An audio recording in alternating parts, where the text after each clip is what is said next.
Hello friends, welcome back to your own channel market Mantra the pulse of modern trading. आज है 5 April 2024, week का last working day and Sensex का expiry. So हम बात कर लेते हैं कैसा रहा आज हमारा मूवमेंट पूरा दिन का। अगर हम बात करें निफ्टी और सेंसेक्स की, तो निफ्टी और सेंसेक्स दोनों ही आज फ्लैटिश बंद मूव हुए, कुछ खास मोमेंटम नहीं था इन दोनों ही इंडाइसेस में। लेकिन वहीं पर बैंक निफ्टी आज लगभग लगभग 450 पॉइंट चढ़ गया। तो कौन कौन से चीज़ें बैंक निफ्टी को सपोर्ट कर रही थी, हम डिस्कशन करेंगे आगे। सबसे पहले हम बात कर लेते हैं एडवांस एंड डिक्लाइन रेशो की। तो आउट ऑफ 2300 स्टॉक्स, 1300 स्टॉक्स जहाँ पर आज बुलिश नेचर में थे, वहीं 900 स्टॉक्स आज बेरिश नेचर में थे। हम अगर यूरोपियन मार्केट की बात कर लें तो लंदन, पेरिस, फ्रांस, आज तीनों के तीनों कंट्रीज़ के इंडाइसेस आज नेगेटिव शो कर रहे हैं। उसके पीछे एक मेजर रीज़न ये है कि कल डाउ जोन्स ने एक नेगेटिव क्लोजिंग दिया था, और यूरोपियन मार्केट बंद होने के बाद कहीं ना कहीं डाउ जोन्स ओपन होता है, और डाउ जोन्स का जो मोमेंटम था वो ऑलमोस्ट ऑलमोस्ट जो नेगेटिविटी आई थी वो लास्ट में आई थी। इसकी वजह से आज यूरोपियन मार्केट ने थोड़ा सा एक नेगेटिव ट्रेंड शो किया है।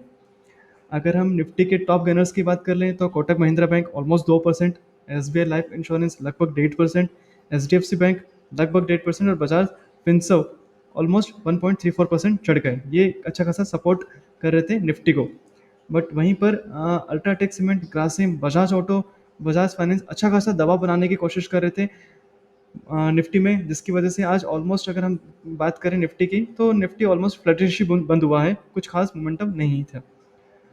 अगर हम सेगमेंट वाइज की अगर बात कर लें तो जहाँ पर आज निफ्टी ऑटो और निफ्टी आईटी नेगेटिव थे, वहीं पर पीएसयूएस बैंक, निफ्टी फाइनेंस, फार्मा और एफएमजीसी सेक्टर्स काफ़ी बुलिश नेचर में थे। और एक इंपॉर्टेंट चीज़ ये कि आज निफ्टी रियलिटी भी काफ़ी अच्छा बुलिश ट्रेंड शो कर रहा था, लगभग लगभग 1.5% चढ़ गया।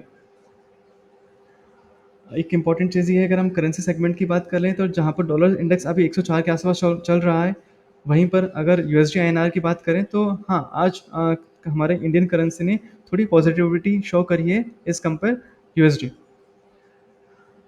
अगर हम बॉन्ड यील्ड्स की बात करें तो अभी यूएस का बॉन्ड यील्ड ऑलमोस्ट 4.3% चल रहा है। एक चीज़ ये हमेशा ध्यान रखिएगा फ्रेंड्स कि जितना बॉन्ड यील्ड स्ट्रांग होगा, उतने चांसेस कम हो जाएंगे हमारे यूएस के इंटरेस्ट रेट कम होने के या इंडियन के इंटरेस्ट रेट कम होने के। ये एक इनवर्स प्रोपोर्शनल है इंटरेस्ट रेट के। अगर हम बात करें कमोडिटी सेगमेंट्स की, तो अगेन एक हमारे लिए चिंताजनक बात यह है कि जो क्रूड ऑयल है, ब्रेंट क्रूड ऑयल है, वो ऑलमोस्ट $91 पर बैरल के आसपास पहुंच गया है। और जनरली हम मान के चलते हैं कि जो क्रूड ऑयल का जो प्राइसिंग है पूरे ईयर ऑन एन एवरेज हमें 75 के आसपास मिलेगा। तो कहीं ना कहीं 90 अभी काफ़ी हमारे लिए एक पैनिक सिचुएशंस है ऑयल को लेकर। और हमारी मेजर जो डिपेंडेंसी है वो क्रूड ऑयल पर है। इवन हम कह सकते हैं कि हमारे इकोनॉमी का मेजर फैक्टर कहीं ना कहीं क्रूड ऑयल पर डिपेंड करता है, और ऑलमोस्ट हम 80% क्रूड ऑयल इंपोर्ट करते हैं। तो ये देखना होगा कि ओपेक की मीटिंग खत्म होने के बाद भी क्रूड ऑयल कूल होने का नाम नहीं ले रहा है। वहीं अगर हम कमोडिटी सेगमेंट की बात कर लें तो क्या बात है, गोल्ड ऑलमोस्ट 52 वीक हाई पर है, अगेन हाइपर हाई बनाया जा रहा है। और आज अगेन गोल्ड 70,400 के आसपास चला गया। तो एक चीज़ ये भी है कि जनरली हम गोल्ड को एक सेफ इन्वेस्टमेंट के तौर पे लेते हैं। और हम अगर बात करें कि जहाँ पर कभी भी पैनिक सिचुएशंस होती हैं, जैसे कि वॉर की सिचुएशंस हो गई या फिर रिसेशन की सिचुएशन हो गई, वहाँ पर गोल्ड में बाइंग बढ़ जाता है। लेकिन ऐसा बहुत कम देखने को मिलता है कि गोल्ड भी अपने 52 वीक हाई पर है और इंडियन इंडाइसेस, इंडियन मार्केट भी अपने 52 वीक हाई पर है। दोनों ऑलमोस्ट ऑलमोस्ट हाई पर चल रहे हैं। और अब हम बात करें गोल्ड की रिटर्न्स की, तो ऑलमोस्ट गोल्ड का रिटर्न्स भी लास्ट 5 ईयर्स में सेम है जो कि इंडियन मार्केट ने दिया है। तो अब वो टाइम गया जहाँ पर गोल्ड एक सिचुएशन पे था, गोल्ड का रिटर्न ऑलमोस्ट काफ़ी कम था। हम कह सकते हैं कि गोल्ड का रिटर्न एफडी और थोड़ा सा ज़्यादा ही आ रहा था। लेकिन अभी फ़िलहाल गोल्ड ने एक अच्छा खासा रिटर्न दिया है। और इससे रिलेटेड जो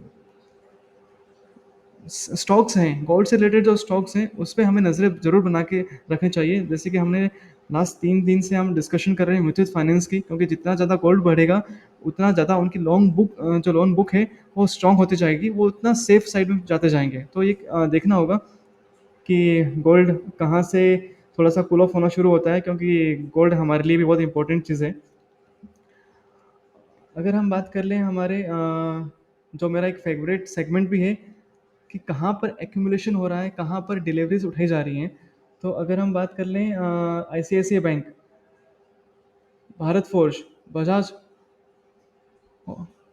होल्डिंग्स, ऑलमोस्ट यहाँ पर अच्छा खासा एक्यूमुलेशन चल रहा है। लेकिन मेरा जो मेन इंपॉर्टेंट चीज़ है कि लास्ट 5 डेज में कहाँ पर सबसे ज़्यादा एक्यूमुलेशन हो रहा है। तो अगेन आप बात करेंगे H D F C bank, Sun Pharma, Page Industries, यहाँ पे अच्छा खासा वैल्यू बाइंग हो रही है। अगर हम F I S D I S की अगर हम बात कर लें तो अगेन हमारे लिए अगेन चिंताजनक बात यह है कि D I S continue selling कर रहे हैं, अच्छा खासा प्रॉफिट बुक कर रहे हैं। आज भी डी आई एस ने ऑलमोस्ट 350 करोड़ के आसपास का सेलिंग किया है, वहीं एफ आई एस ने लगभग 1600 करोड़ के आसपास का बाइंग किया है। लेकिन एक इंपॉर्टेंट चीज़ ये है फ्रेंड्स कि हम एफ आई एस बाइंग ज़रूर करिए, रिटेलर इन्वेस्टर का पैसा ज़रूर मार्केट में आ रहा है, लेकिन हमें ये नहीं भूलना चाहिए कि डी आई एस भी हमारे लिए बहुत इंपॉर्टेंट रोल प्ले करता है। हाँ, ये बात अलग है कि शॉर्ट टर्म में वो हमें इम्पैक्ट ज़रूर करेगा। डी आई का पैसा जाएगा कहाँ, आएगा तो इंडियन मार्केट में ही, क्योंकि लॉन्ग टर्म ग्रोथ स्टोरी की अगर हम बात करें तो इंडियन मार्केट बहुत स्ट्रांग है। अगर हम बैंक निफ्टी की बात कर लें चार्ट की, तो आज इसने गैप अप ओपनिंग लिया था। गैप अप ओपनिंग लेने के बाद में ज़रूर थोड़ा सा इसने डाउन ट्रेंड शो किया। जब जैसे आरबीआई की मीटिंग स्टार्ट हुआ था, उस फिनिश हुआ, उसके बाद अगेन उसने एक बुलिश ट्रेंड शो किया है, और उसमें एक मेजर रोल प्ले किया है H D F C bank ने। पहले हम बात कर ही लेते हैं H D F C bank की। तो H D F C bank आज ऑलमोस्ट 1.5% के आसपास बढ़ गया। और सबसे इम्पोर्टेंट चीज़ ये है कि H D F C bank का अगर हम वेटेज की बात करें बैंक निफ्टी में, तो ऑलमोस्ट 29% है। और अगर हम टॉप 4 मार्केट कैपिटलाइजेशन की बात करें इंडियन मार्केट में, तो H D F C bank उसमें से एक है। और H D F C bank और I C I C I bank, ये दो ऐसे स्टॉक्स हैं जिनका मार्केट कैप अगर हम ऐड कर दें तो ऑलमोस्ट ये 55% हो जाता है बैंक निफ्टी का। सो ये देखना होगा कि और हाँ, एक चीज़ सबसे इम्पोर्टेंट चीज़ भी है कि जब H D F C bank 1380 के आसपास आया था, तब से हम इसको ट्रैक कर रहे हैं, और ऑलमोस्ट लास्ट 15 डेज के अंदर अंदर इस स्टॉक ने ऑलमोस्ट 10% का रिटर्न दिया है। और अभी भी इसके जो रिजल्ट्स हैं वो काफ़ी अच्छे रिजल्ट्स आए हैं। निफ्टी की अगर हम बात कर लें तो ऑलमोस्ट निफ्टी फ्लैटिश था। आज निफ्टी में कोई ट्रेंड नहीं बन रहा था, सिर्फ और सिर्फ ऑप्शंस राइटर्स ने पैसा बनाया है यहाँ पर। और क्योंकि आज सेंसेक्स का एक्सपायरी था, तो जहाँ पर निफ्टी की चाल होती है लगभग लगभग सिमिलर चाल होती है सेंसेक्स की, तो सेंसेक्स का जो क्लोजिंग है वो भी ऑप्शंस राइटर्स के लिए बहुत प्रॉफिटेबल रहा। अगर हम बात कर लें आज डाउ जोन्स की, क्योंकि कहीं ना कहीं ये बहुत इंपॉर्टेंट हो जाता है अमेरिकन मार्केट किस डायरेक्शन में जा रहा है, तो हाँ ठीक है, कल के कंपैरिजन में आज थोड़ा सा अमेरिकन मार्केट ठीक है। कुछ स्टॉक्स की हम बात कर लेते हैं। जैसे मैंने बताया कि आज रियलिटी सेगमेंट भी 1.5% बढ़ गया, जिसमें से जो मेरा one of the favourite stock है गोदरेज प्रॉपर्टीज़। अगर हम बात करें निफ्टी रियलिटी की, तो निफ्टी रियलिटी में 10 स्टॉक्स हैं। 10 स्टॉक्स हैं, और उसमें से भी जो मेजर 4 स्टॉक्स को अगर आप ऐड करते हैं, तो वो कहीं ना कहीं निफ्टी रियलिटी का 75% वेटेज हो जाता है। एक एक और स्टॉक है मेरिकॉम। मेरिकॉम की अगर हम बात कर लें तो लास्ट 5 ईयर्स ने इसने कुछ खास अच्छा रिटर्न नहीं दिया है।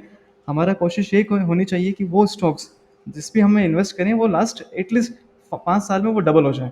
तो अभी देखा जाए तो ये एक स्मॉल कैप कंपनी थी। जब स्टार्टिंग में आया था तो इसने काफ़ी अच्छा इसकी ग्रोथ स्टोरी थी। उस वक्त हम इसको काफ़ी ट्रैक भी कर रहे थे। और इवन अगर आप बात करें जैसे पैराशूट, मेरिकॉम का ही एक प्रोडक्ट है। लेकिन अगर हम बात करें कि जितना सेल इसका होना था वो हो चुका है ऑलमोस्ट, एक एक सेचुरेशन पॉइंट पर है। तो कहीं ना कहीं अगर मेरिकॉम को बढ़ना है तो इसको कहीं ना कहीं अपने एडिशनल प्रोडक्ट या कुछ एडिशनल मार्केट स्ट्रेटेजीज को लॉन्च करना होगा। हम निफ्टी रियलिटी की अगर हम बात कर लें तो निफ्टी रियलिटी के जो मेरे फेवरेट स्टॉक्स हैं डीएलएफ, लोधा, गोदरेज प्रॉपर्टी और ओबेटी इंडस्ट्रीज। तो अगर देखें डीएलएफ का भी जो मार्केट कैप है ऑलमोस्ट जो वेटेज है वो 29% है।